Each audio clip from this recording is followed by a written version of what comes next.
Have you ever scrolled through Pinterest or watch a home makeover show and thought, I wish I could design my own house? It is a huge and complicated process, right? And the thing only professional architects can do. What if I tell you that you could actually start designing your own house right now with just few simple tools and a bit of creativity? Hi everyone, I'm Abhinaya and today I'm going to break down how to design your house in 5 simple and manageable steps. No confusing jargon or no expensive software needed. By end of this video, you will get an idea or solid foundation to design your own house. Let's jump into the video. First part is to dream your space, which is really a fun part because you're going to dream about the space you want to function in. So we are not just going to dream, we are going to ground those dreams into reality as well. So I call it as a dream space. So first grab a notebook or a document, open it in your desktop and list all those activities you actually to do in your lifestyle. So I call it as a lifestyle activity. So list down all the fun activities, all those even bold activities you do in your daily life and list it and prioritize what you cannot ignore. Don't think about the rooms yet. Think about activities.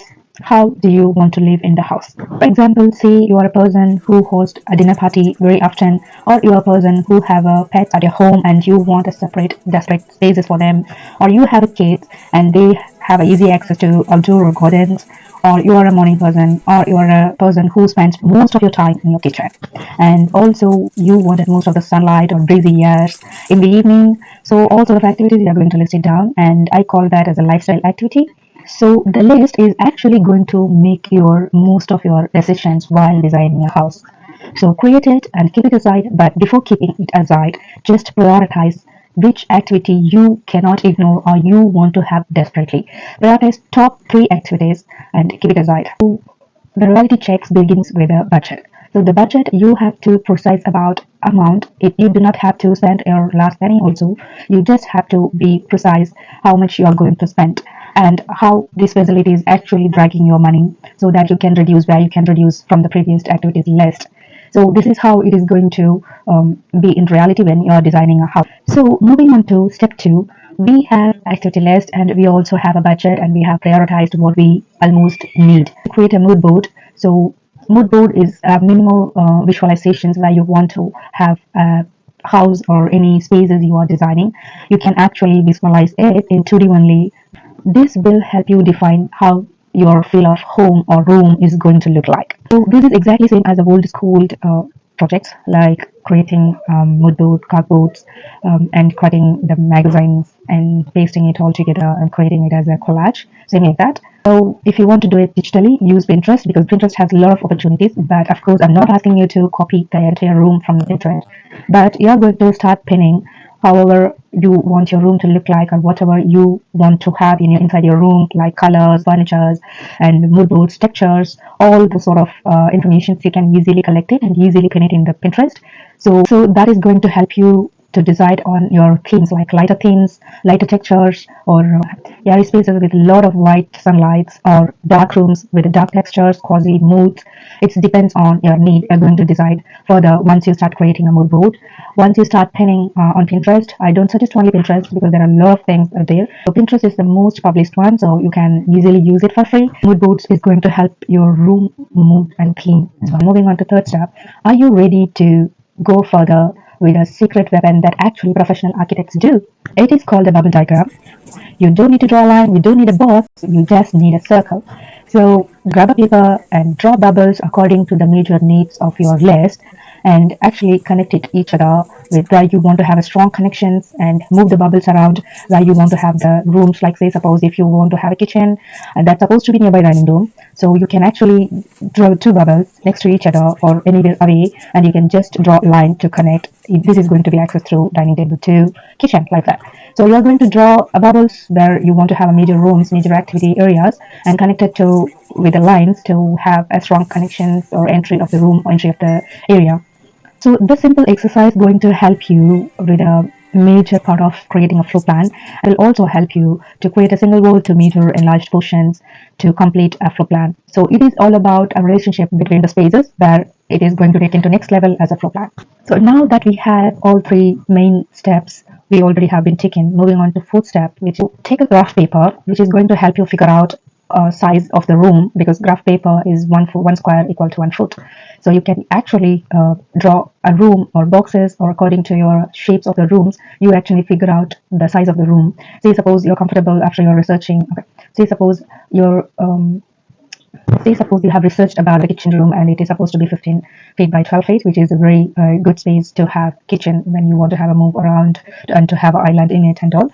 So you can actually you can actually measure the square and draw it a rectangle shape or square shape according to your size. So this is going to help you figure out your plot size and also your home size to fit in the plot size with the setbacks.